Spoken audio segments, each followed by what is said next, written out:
चलो, तो देखो आज हम लोग जो पढ़ने जा रहे हैं उसका नाम क्या है? फ्रिक्शन। क्या नाम है? फ्रिक्शन। ठीक है, तो हम लोग पढ़ने जा रहे हैं फ्रिक्शन। क्या पढ़ने जा रहे हैं? फ्रिक्शन पढ़ने जा रहे हैं। और जो जो पीछे चैप्टर छोड़ दिया है, जिसका भी पीछे क्या हो गया, छूट गया, टेंशन मत लेना। दोनों चीज यहाँ पे पढ़ेंगे, टेंशन नहीं लेने का। दोनों चीज हम लोग पढ़ेंगे, और दोनों चीज इसलिए पढ़ेंगे क्योंकि आज जो तुम लोग पढ़ रहे हो वो जिंदगी में पहली बार पढ़ रहे हो। बात सही है गलत? थोड़ा मोड़ा पढ़े होगे, लेकिन जो चीज पढ़ना शुरू किए हो जिंदगी में, पहली बार पढ़ना शुरू किए हो, तो तुमको कुछ जो पीछे क्लास में नहीं समझ में आया, जो हम पढ़ा चुके हुए हैं, वो भी यहाँ पे क्या हो जाएगा, रिवीजन हो जाएगा। और जब तुम दोबारा सुनोगे तो आशा करते हैं कि बहुत अच्छा से समझ पाओगे। क्या हम आगे बढ़े? चलो, तो देखो हम लोग न्यूटन लॉ ऑफ मोशन पढ़े, 1 2 और 3 खत्म किए थे। और 10वां में तुम लोग न्यूटन लॉ ऑफ मोशन अच्छा से पढ़ के आए हो। पहला क्या होता है कि वस्तु जिसमें जिस स्थिति में है उसी स्थिति में रहने का क्या करेगा, कोशिश करेगा। कब तक? जब तक बाहर से कोई उस पर फोर्स नहीं लगता है। ठीक है, पहला ये। दूसरा क्या है? फोर्स जो होता है मास इनटू एक्सेलरेशन, ये क्या होता है, बराबर होता है। और तीसरा क्या है, हम किसी पे जितना फोर्स लगाते हैं वो हम पे उतना ही फोर्स लगाता है। लेकिन तुम्हारे साथ ऐसा नहीं होता है, हम तुम पे ज्यादा मेहनत करते हैं और तुम पढ़ाई पे मेहनत नहीं कर रहे हो। ठीक है, तो तुमको भी पढ़ाई पे मेहनत करना होगा, तभी न्यूटन थर्ड लॉ काम करेगा। ठीक है, तो तुम लोग भी न्यूटन थर्ड लॉ को मानो, जितना मेहनत हम कर रहे हैं उतना ही मेहनत तुम भी करना शुरू करो। आ रहा है समझ में कि नहीं आ रहा? ठीक है, तो हम यहाँ अगर 1.5 घंटा 2 घंटा 3 घंटा मेहनत कर रहे हैं, तो 6 घंटा 7 घंटा 8 घंटा मेहनत करना होगा, अगर जिंदगी में कुछ करना है तो। अगर नहीं करना है तो यो, अगर 12th पास करना है तो कम से कम 2 घंटा 3 घंटा मेहनत करके होगा, क्योंकि उससे कम तुम पढ़ोगे तो कोई फायदा नहीं है। क्योंकि तुमको इसमें वो छूट जाएगा, उसमें वो छूट जाएगा, उसमें वो छूट जाएगा, कभी होमवर्क भी कंप्लीट नहीं। पहले होमवर्क तो कंप्लीट करो, तभी तो एक्स्ट्रा पढ़ोगे। ठीक है, तो क्या क्या तुम लोगों को लगता है कि तुम लोग कभी होमवर्क कंप्लीट करके लाते हो? कभी नहीं। ठीक है, इसका करोगे तो उसका छूट जाता है, उसका करोगे तो उसका छूट ही जाता है। ठीक है, अभी फिजिक्स में भी बहुत लेकर घरे गया होगा, कल फिजिक्स में नहीं पढ़ा होगा, नहीं ना पढ़ा है। चलो, तो अब कम से कम सीरियस हो जाओ। हम जब फ्रिक्शन पढ़ा रहे हैं तो तुम शुरू से कम उसको क्या कर लो, बना लो। ठीक है, चलो, तो फ्रिक्शन होता क्या है? तो एक बात समझो कि जैसे कि ये हमारा हाथ है और ये हमारा ही दूसरा हाथ है। अगर हम इसको एक पर रखते हैं और इसको खींचते हैं, ठीक है, तो इसमें कुछ ना कुछ घर्षण बल लग रहा है। ठीक है, ये एक दूसरे से क्या हो रहा है, चिपक रहा है। क्या हो रहा है? चिपक रहा है। इसी बल को क्या कहते हैं? घर्षण बल कहते हैं, फ्रिक्शनल फोर्स कहते हैं। क्या कहते हैं? Frictional force. ऐसा होता क्यों है? ऐसा होता क्यों है? तो कितना भी तुमको कोई भी चीज दिख रहा है, कोई भी सरफेस दिख रहा है, सबके बीच में गैप होता है। क्या होता है? गैप होता है। ठीक है, तो सबके बीच में कुछ ऐसा गैप होता है। जब इसको माइक्रोस्कोप लेवल पे देखोगे तो कुछ ऐसा क्या होता है, गैप होता है। और जो नीचे सरफेस है उस पे भी कुछ ऐसा क्या होता है, गैप होता है।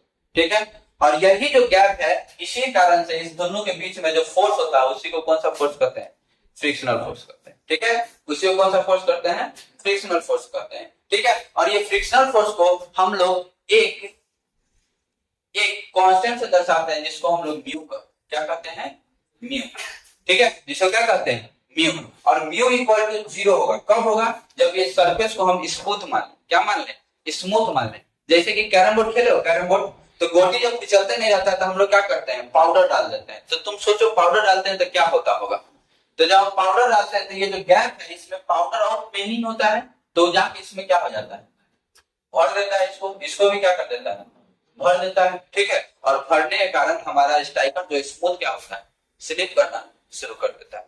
जो भी मशीन होता है, मशीन के अंदर हम लोग ग्रीस मोबिल डालते हैं कि नहीं डालते? क्यों डालते हैं? यही सरफेस को क्या करते हैं? भर देने के। क्या हो जाए, पिस्टल जो है आसानी से ऊपर नीचे आ जा सके। देखो हम लोग खाना खाते हैं, ठीक है, तो सूखे खाते हैं तो घोटाता नहीं है।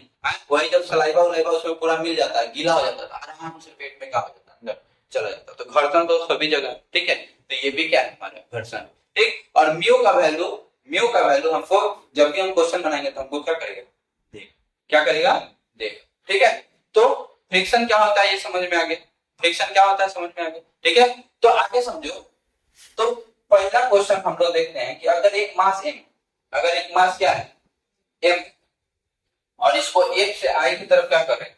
खींच रहे हैं। ठीक है, और ये एक सरफेस पे रखा है जो कि इस बार स्मूथ सरफेस नहीं है। क्या नहीं है? स्मूथ सरफेस नहीं है। तो इस बार फ्रिक्शन सरफेस। कैसा सरफेस है? फ्रिक्शनल सरफेस है और जिसका जो है ये म्यू नॉट दिया हुआ है। क्या दिया हुआ है? म्यू नॉट दिया हुआ है या म्यू दिया हुआ है, कुछ भी समझो तुम्हारा मर्जी। इसको क्या दिया हुआ है? म्यू दिया हुआ है। तो तुमको बताना है कि एक्सेलरेशन कितना होगा। क्या बताना है? एक्सेलरेशन कितना होगा। क्या इसे हम लोग पहले बना चुके हैं कि नहीं बना चुके? तुमको क्या बताना है? एक्सेलरेशन कितना होगा। ठीक, तो अभी तो तुम लोग साफ ब्लैंक हो, तो एगो हम बना देते हैं, दूसरा क्वेश्चन तुमको क्या करना होगा? बनाना होगा। तो देखो, अगर ऐसा करना है तो हम सबसे पहला क्या करते हैं, इस चैप्टर में जब भी हम कोई क्वेश्चन बनाते हैं तो सबसे पहले फ्री बॉडी डायग्राम क्या बनाते हैं? Free body diagram. ठीक है, तो एगो है जिसका मास क्या दिया हुआ है? m दिया हुआ है। तो इसको नीचे की तरफ जो फोर्स लगेगा वो क्या लगेगा? mg लगेगा। ठीक है, और अगर नीचे की तरफ फोर्स mg लग रहा है तो इस पे एक नॉर्मल फोर्स लगेगा जो कि कहां की तरफ लगेगा? ऊपर की तरफ लगेगा, जो कि किसके बराबर होगा? m के। और बताओ यहाँ नॉर्मल फोर्स कंपलसरी है कि नहीं है? है, क्योंकि बिना नॉर्मल फोर्स का हम लोग फ्रिक्शन नहीं निकाल सकते। क्या नहीं निकाल सकते? फ्रिक्शन नहीं निकाल सकते। ठीक है, और इस पे एक आगे की तरफ फोर्स लग रहा है जो कि क्या F है। तो इस पे एक पीछे की तरफ भी फोर्स लगेगा। क्या लगेगा? एक इस पे पीछे की तरफ भी क्या लगेगा? फोर्स लगेगा। और वो फोर्स क्या होगा? तो वो फोर्स फ्रिक्शनल फोर्स होगा। वो कौन सा फोर्स होगा? Frictional force. और ये फ्रिक्शनल फोर्स जो होता है ये बराबर होता है mu into mg। Mu into mg। ये जो फ्रिक्शनल फोर्स है किसके बराबर होगा? Mu into mg। ठीक है, या म्यू इनटू n कहो तब, या म्यू इनटू mg कहो तब, ये म्यू इनटू mg के क्या होगा? ठीक है, यानी कि जो इस पर फोर्स लग रहा है उसके क्या हो जाएगा? बराबर हो जाएगा। ठीक, तो अब अगर हमको एक्सेलरेशन निकालना है तो क्या करेंगे? तो फोर्स, ठीक है, फोर्स में से ये वाला फोर्स आई की तरफ जा रहा है तो म्यू mg क्या कर देंगे? घटा देंगे, और यही बराबर होगा मास इनटू एक्सेलरेशन।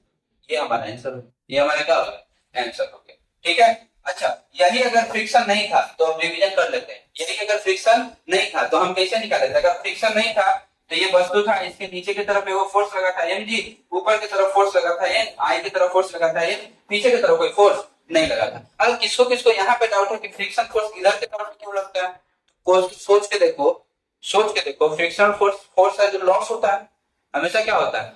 अगर हम इधर की तरफ खींचेंगे तो फ्रिक्शन फोर्स हमेशा अपोजिट डायरेक्शन, फ्रिक्शन फोर्स हमेशा किस डायरेक्शन होता है? अपोजिट डायरेक्शन होता है। और यहाँ पे कोई फ्रिक्शन फोर्स नहीं है, इधर कोई फोर्स होगा नहीं होगा, तो हमारा जो फोर्स होगा सीधे किसके बराबर होगा? मास इनटू एक्सेलरेशन। तो पहले तो आसान था कि फोर्स हमारा क्या था? सीधे मास इनटू एक्सेलरेशन। अब हमारा फोर्स क्या हो गया? तो F माइनस म्यू mg, और ये म्यू mg क्या है? हमारा फ्रिक्शनल फोर्स।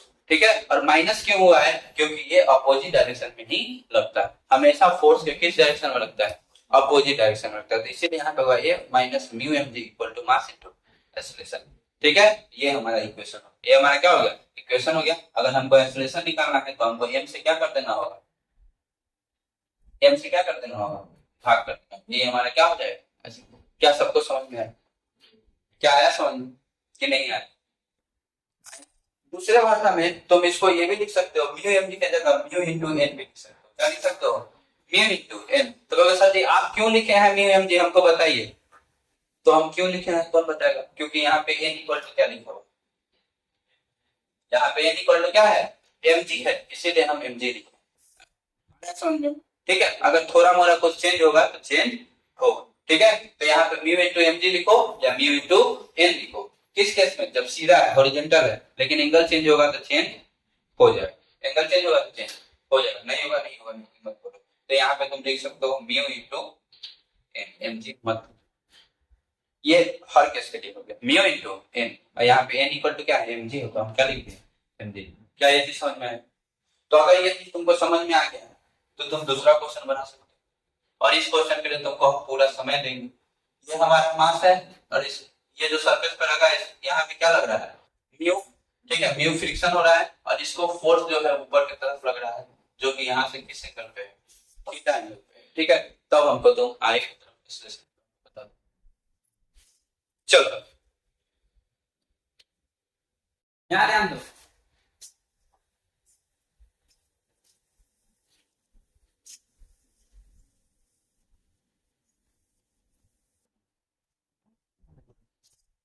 यहाँ ध्यान दो, ये वाला फिर से थ्री बॉडी डायग्राम बनाएंगे। क्या बनाएंगे?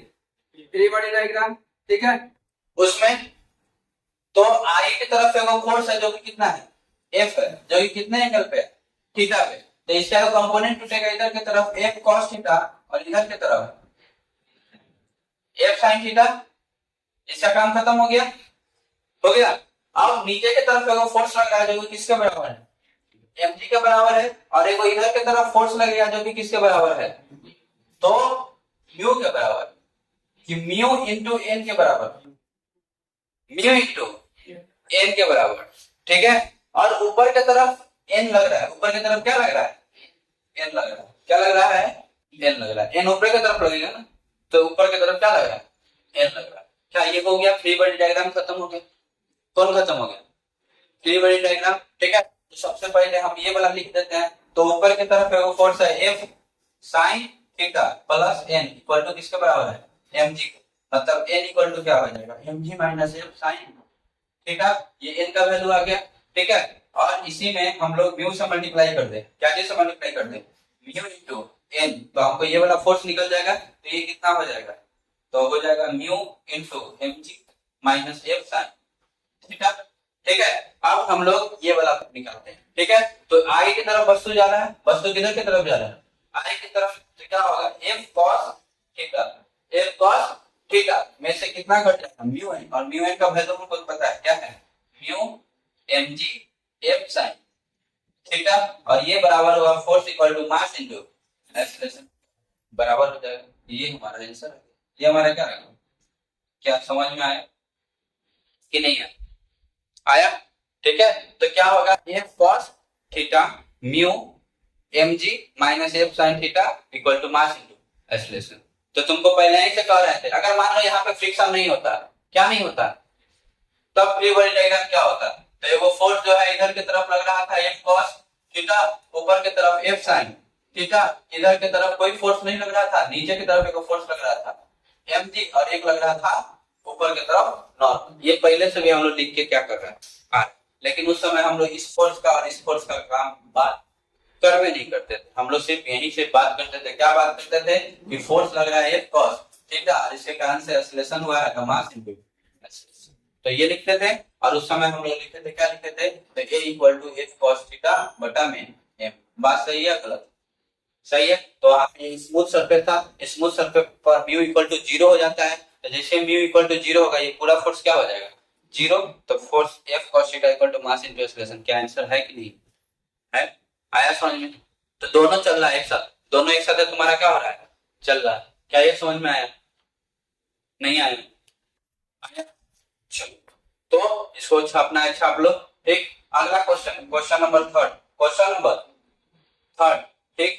क्वेश्चन नंबर थर्ड है तुम्हारा, ये एक ब्लॉक है, ठीक है। देखो इधर की तरफ एगो फोर्स लग रहा है जो कि 10 न्यूटन है, कितना न्यूटन है, 10 न्यूटन, और ये जो है तुम्हारा 45 डिग्री, कितने डिग्री है, 45 डिग्री। और जो तुम्हारा म्यू है, म्यू का वैल्यू दिया हुआ है 0.2, म्यू का वैल्यू कितना दिया हुआ है, 0.2। और ये जो तुम्हारा ब्लॉक है, इसका वजन तुम्हारा 10 केजी, कितना केजी है, 10 केजी, ठीक है। तो इसके द्वारा एक्सीलरेशन है जो निकालो, इसके द्वारा एक्सीलरेशन है जो निकालो, चलो, ठीक है। तो क्या करना था, तो यहाँ से म्यू इंटू एन निकाल लिए, ठीक। यहाँ तक तो पीछे वाले में क्वेश्चन में भी बताए थे। आप क्या कर देंगे, म्यू इंटू एन निकाल देंगे, तो यहाँ से 10√2, 10√2, ठीक है। और 10√2 माइनस में क्या हो जाएगा, mu into N equal to mass into acceleration होगा। तो 10√2 माइनस में म्यू का वैल्यू 0.2 इंटू एन का वैल्यू यहाँ पे दिया हुआ है, कितना दिया हुआ है, इसको यहाँ से 10 से 10 काट दो, 10 से 10 का हो जाएगा, खत्म हो जाएगा। 2 इंटू 10-1 और बटा में √2, सॉल्यूशन नहीं है, 10-1/√2, ऐसा है कुछ, ठीक है, ये है। और यहाँ पे क्या है, मास इंटू एक्सीलरेशन, मास का वैल्यू 10 और एक्सीलरेशन का वैल्यू 1, यही तुमको निकालना था। देखो सारा वैल्यू दिया हुआ है। अब एगो चीज देखो, यहाँ पे 10 है, यहाँ पे तो 10 नहीं है, यहाँ पे 10 है, यहाँ पे 10 लाने के लिए 100 से गुना कर देना होगा तो 10 आ जाएगा। लेकिन इसको सॉल्व कर लो, कितना आती करते रहे, इसको सॉल्व करो, इसको सॉल्व करो, इसको सॉल्व करो, आंसर आ जाओ, ठीक है। ये 10 को इधर भेज दो, बटा में क्या हो जाएगा, 10 जोड़ घटा गुना करके इसका वैल्यू क्या हो सकता, ठीक है। चलो, तो अब तुम्हारा नेक्स्ट क्वेश्चन, थर्ड क्वेश्चन, कौन सा थर्ड है कि फोर्थ? Fourth question. चलो तो अब तुम्हारा फोर्थ क्वेश्चन, ठीक है। फोर्थ क्वेश्चन में तुमको क्या निकालना है? म्यू का वैल्यू निकालना है। किसका वैल्यू निकालना है? म्यू का वैल्यू निकालना है, ठीक है। और तुम्हारा क्वेश्चन है, क्वेश्चन है अ ब्लॉक ऑफ वेट, एक ब्लॉक है जिसका वेट है तुमको 10 केजी। ब्लॉक का वेट कितना है? 10 केजी। ये हॉरिजॉन्टल सरफेस पे लाई कर रहा है और इसको जो है आयत की तरफ 25 न्यूटन के फोर्स से खींचा जा रहा है। कितने के फोर्स से खींचा जा रहा है? 25 न्यूटन के फोर्स से आयत की तरफ क्या किया जा रहा है? खींचा जा रहा है। तो determine the coefficient of static friction. तो तुमको स्टैटिक फ्रिक्शन का कोएफिशिएंट यानी जो म्यू का जो वैल्यू है वो कितना होगा ज्ञात करना है। किसका वैल्यू ज्ञात करना है? म्यू का वैल्यू, ठीक है। तो इतना है, आई की तरफ इसको 25 न्यूटन का फोर्स लगा है खींचने के लिए। कितने न्यूटन का फोर्स लगा है? 25। अगर किसी को खींचने के लिए 25 न्यूटन का फोर्स लगा है तो उस समय के लिए इंडिकेट करो कि म्यू का वैल्यू कितना होगा। म्यू का वैल्यू कितना होगा अगर ये कितने केजी का है? 10 केजी का। चलो बना।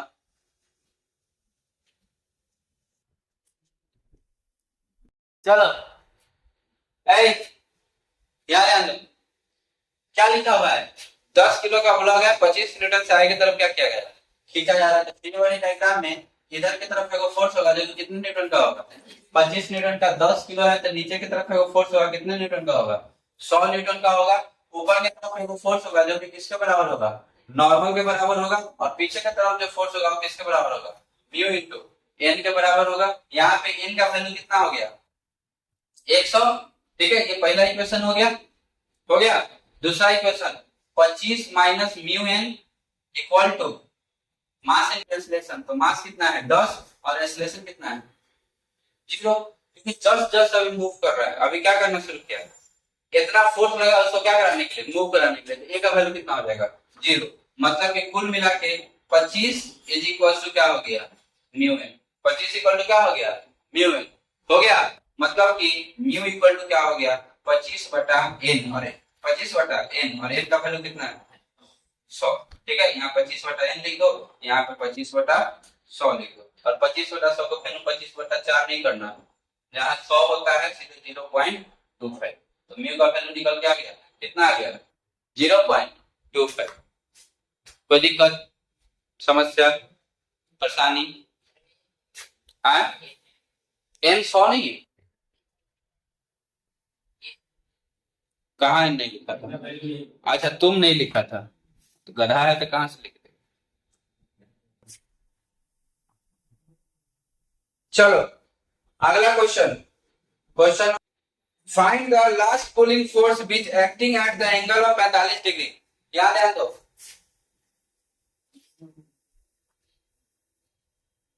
ठीक है। एक फोर्स है पी, पुलिंग फोर्स है जो कि कितना डिग्री के एंगल पे लग रहा है? 45 डिग्री के एंगल पे क्या हो रहा है? लग रहा है, ठीक है। Find the least pulling force, यानी कि तुमको ऐसा फोर्स निकालना है पी, यानी कि तुमको फोर्स पी निकालना है जिसके लिए acting at angle of 45 degree with the horizontal will slide by body weight 5 kilo. और ये कितना है? 5 किलो का ब्लॉक है along the rough horizontal surface। the coefficient of the friction, यानी कि जो यहाँ का फ्रिक्शन दिया हुआ है 1/3 दिया हुआ है। म्यू इक्वल टू कितना दिया हुआ है? 1/3। if the force is double the is applied along the direction, find the resulting acceleration of the block। ठीक, सबसे पहला छोटा चीज निकालो, इसके बाद बड़का चीज देखा जाए, ठीक है। एगो तुमको स्टैटिक फोर्स, स्टैटिक फ्रिक्शन लग रहा है 1/3 का, मतलब इससे फ्रिक्शन है 1/3 और इसको फोर्स लगाया जा रहा है पी से। पी से क्या लगा रहा है? फोर्स, यानी कि पी से इसको क्या किया जा रहा है? खींचा जा रहा है। तुमसे कहा रहा है ये पी कितना होगा ताकि ये क्या हो जाए? मूव हो जाए। ये क्या हो जाए? मूव हो जाए। मतलब कि इसका तुमको फ्रिक्शन निकालना, क्या निकालना है? फ्रिक्शन। यहाँ पे ए का वैल्यू कितना होगा? 0 होगा। कितना होगा? 0, क्योंकि अभी मूव नहीं ना कर रहा है, इसको क्या करना है? मूव करवाना है। तो ए का वैल्यू कितना होगा? 0 होगा। तुमको कितना फोर्स लगाओगे मूव करना क्या हो जाए? शुरू हो जाए, ठीक है। तो जैसा क्वेश्चन वो था वही क्वेश्चन क्या है यहाँ पे? एंगल खाली क्या हो गया? देखिए, ठीक है। चलो बना।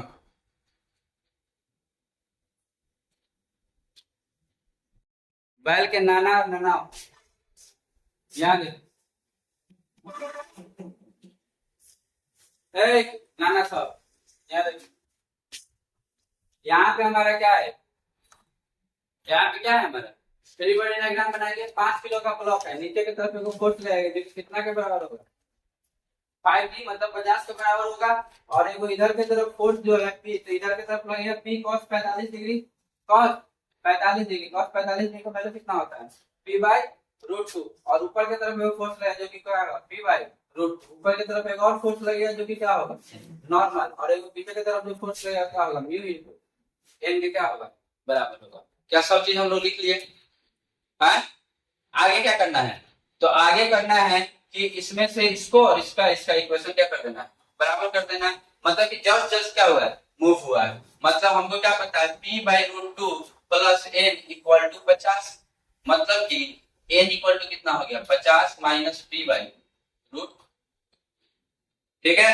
अब दूसरा इक्वेशन P/√2 इक्वल टू कितना हो जाएगा का वैसा जी इक्वल टू सीधे लिख दिया। हाँ P/√2 minus mu equal to 0, ये उधर जाएगा तो 0 इक्वल टू होगा। क्या यहाँ तक किसी को समझ में नहीं आया? किसी को दिक्कत है हाथ उठा सकते हैं। यहाँ तक समझ में आ रहा है? चलो, तो ये हमारा पहला इक्वेशन है और ये हमारा दूसरा इक्वेशन है। अब पुट कर दो, तो यहाँ पे P क्या लिखा हुआ है √2, म्यू के जगह पे कितना लिखा हुआ है 1/3, तो यहाँ पे क्या लिख दोगे 1/3, और n के जगह पे क्या लिखा हुआ है 50 माइनस P/√2। इसको सॉल्व करो, क्या आता है सॉल्व करने P/√2 50/3 माइनस 3P/√2, ये इधर आएगा तो प्लस हो जाएगा, क्या हो जाएगा plus P/√2 plus 3P/√2 equal to कितना 50। ठीक है, अभी दोनों जुड़ जाएगा, कितना हो जाएगा 4P/√2 इक्वल टू कितना 50, इक्वल टू कितना 50। बात सही है गलत है? सही है। तो P इक्वल टू कितना होगा 50√2 बटा में कितना 4। ठीक है, अब 2 के पहाड़ से 2 दूना 4, 25 दूना 50, और ये हो जाएगा 25/√2। √2 से √2 मल्टीप्लाई में क्या हो जाएगा कट जाएगा, मतलब आंसर होगा 25/√2। किसका वैल्यू आ जाएगा P का, किसका वैल्यू आ जाएगा? क्या इतना आया है सबको? आया है, बहुत अच्छा। तुम लोगों को ठीक बस सर यहां तक आ गया था, इसमें आप आया आया या नहीं आया? क्या ईमान क्या चल रहा है, समझ में आ रहा है कि नहीं आ रहा है? कम से कम पहले क्लास का समझ में आ रहा है कि नहीं आ रहा है? ये बना रहे हो क्या? पहले ऐसा क्वेश्चन नहीं बना चुके हैं? वहां पे खाली क्या नहीं था, वहां पे खाली ये नहीं था, ये सब तो ही था ना। हाँ चलो नेक्स्ट क्वेश्चन दे। समय है हम लोग के पास? हम लोग के पास समय है या नहीं है? बहुत समय है। कितना बज रहा है? 10 बज गया। हाँ हाँ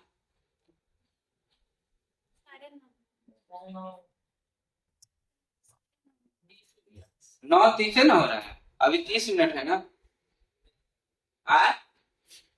स्कूल हो जाएगा। अच्छा एक पीरियड के बाद देखा था लेट से चल जाएगा नहीं लिख रहे? वाह, जाके वीडियो में से लिख रहे। चलो नेक्स्ट क्वेश्चन।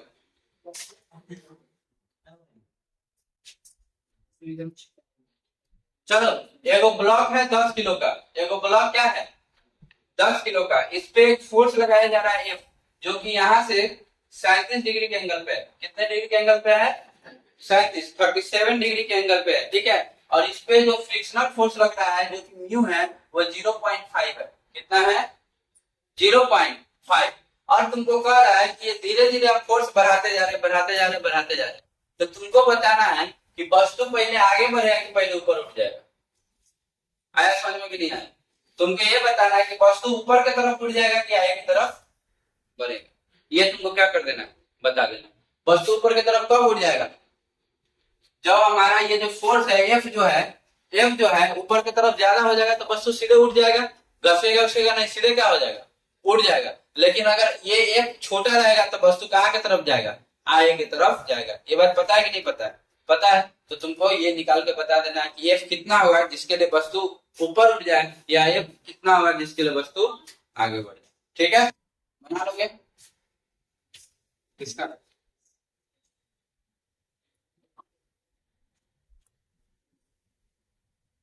चलो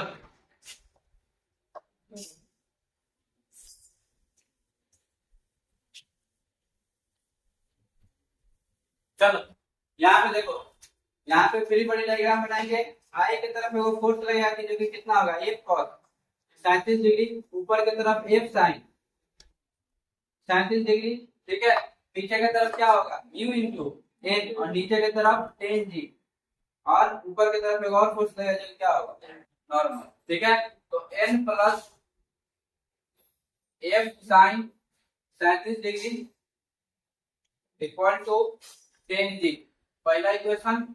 दूसरा F cos 37 degree minus mu N equal to m into a. ठीक है, ये हमारा कौन सा इक्वेशन? दूसरा इक्वेशन। दो इक्वेशन हो जाएगा। ठीक है, अब बताओ, अब हमको देखना है कि जो फोर्स है वो बड़ा है या छोटा है। एफ का वैल्यू दिया हुआ है? नहीं ना दिया हुआ है, एफ का वैल्यू नहीं दिया हुआ है। ठीक है, तो क्या पहला इक्वेशन को सॉल्व करेंगे, क्या लिखेंगे F sine 37 degree. Sine 37 degree का वैल्यू कितना होता है 3/5, तो क्या लिख देंगे यहाँ पे 3/5। ठीक है, और उसके बाद इक्वल टू 100, और माइनस में क्या लिख देंगे एन, माइनस में क्या लिख देंगे एन। ठीक है, ये हमारा कौन सा इक्वेशन हो जाएगा? पहला इक्वेशन हो जाएगा। फिर से पहला इक्वेशन को यदि कर दे, दूसरा इक्वेशन एफ कॉस 37 डिग्री, इसको क्या लिख सकते हैं 4/5। ठीक है, और इसको मास इंटू एक्सेलरेशन, मास कितना है 10 है, मास कितना है 10। अच्छा, अगर ये मान लो कि जस्ट 10 हुआ है तो एक्सेलरेशन 0 होगा, एक्सेलरेशन क्या होगा 0। अगर एक्सेलरेशन 0 होगा तो ये किसके बराबर हो जाएगा म्यू इंटू एन के बराबर, और म्यू का वैल्यू कितना दिया हुआ है 0.5, क्या हो जाएगा इंटू में क्या हो जाएगा एन। ठीक है, तो एन, ये इसको 5/10 यानी कि 5/2 भी लिख सकते हैं, तो एन बाई क्या हो जाएगा 2, और तुमको एन का वैल्यू पता है 1/2 इंटू एन। एन के जगह पे क्या लिख सकते हो, तो एन के जगह पे लिख सकते हो 100 माइनस 3f/5 लिख सकते हो या नहीं लिख सकते हो? लिख सकते हो ना। n इक्वल टू एन को इधर भेज दो, इसको उधर भेज दो, 100 माइनस 3/5 लिख देंगे। यहाँ क्या हुआ 4/5 into F is equal to 100/2 minus 3f/10, 3f/10 हो गया। अब ये इधर आएगा तो प्लस में हो जाएगा, कैटिंग हो जाएगा प्लस में, तो प्लस में होगा तो कितना होगा बताओ 4 दूना 8, लिखो प्लस 3f/10 इक्वल टू 100/2 हो जाएगा।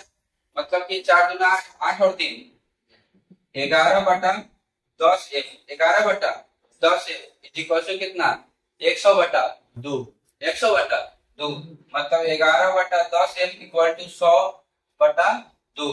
2 से कितना मतलब में कट जाएगा 50 मतलब में, ये इधर जाएगा तो f इक्वल टू कितना हो जाएगा 500 बटा में कितना 11। तो ये हमारा क्या h का वैल्यू हो जाएगा, किसका वैल्यू हो जाएगा f का वैल्यू आ जाएगा। ठीक है, अच्छा बताओ, ये बताओ क्या ये ऊपर की तरफ चला जाएगा? तो वैल्यू पुट करके देख लेते हैं किसमें, पहला वाले इक्वेशन में n के जगह पे n रहने देते हैं, प्लस चाहे equal to 100 minus f, f का जगह पे कितना लिखेंगे 500/11। ठीक है, और साइन 37 डिग्री का वैल्यू 3/5, ये 100 मरतबे में कट जाएगा। ठीक है, तो 100 माइनस 300/11 कितना हो जाएगा, f का वैल्यू छोटा है ना तो ऊपर होने जाएगा, कितना होगा बताओ 100 में से 300/11, 11 काटेंगे कितना मतलब में कट जाएगा 300/11, भाग करो जल्दी।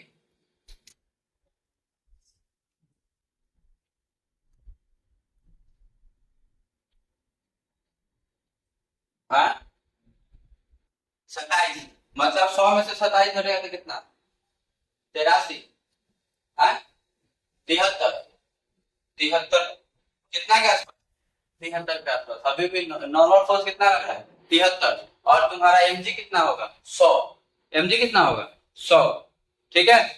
n कितना लग रहा है 73 और mg कितना लग रहा है 100, तो क्या होगा ऊपर की तरफ जाएगा, नहीं जाएगा, नीचे ही, ठीक है।